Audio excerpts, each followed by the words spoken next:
इस प्रकार से भीमबली सभा में घोषणा करके ये कठोर प्रतिज्ञा कर लेते हैं। और इसके बाद तो द्रौपदी भी अपनी प्रतिज्ञा करती है। सबसे पहले गंगा की तरफ हाथ उठा करके था गंगा की ढब हाथ, कसम पांचों पतियों की खाई, और चलती बरियां परण करे थी राजा द्रुपद की जाई। कि सती को सताने वालों बैठो ना न्यू राजी होके, टलने वाली बात नहीं काटना पड़ेगा बोके। अरे मतना पकड़े बाल मेरे, बहुत कहा मन्ने था रोके, अब उलझे हुए बाल थारे खून में बांधूंगी धोके। और इस प्रकार से चलते समय द्रौपदी प्रतिज्ञा करती है। किस तरह से क्या कहती है?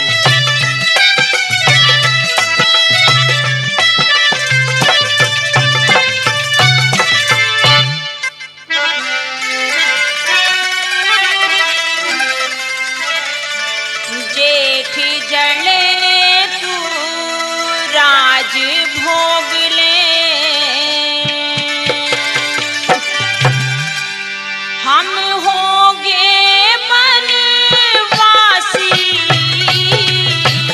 एक रोज रंग लावेगी शकुनी की बदमाशी।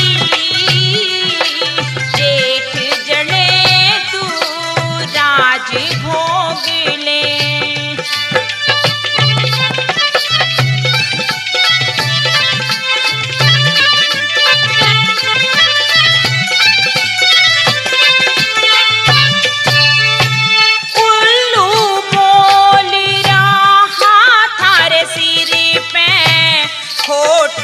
समय सध जाएंगे इस जुए के जा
राम रतन खुल जागी ताली, बंधन लख 84,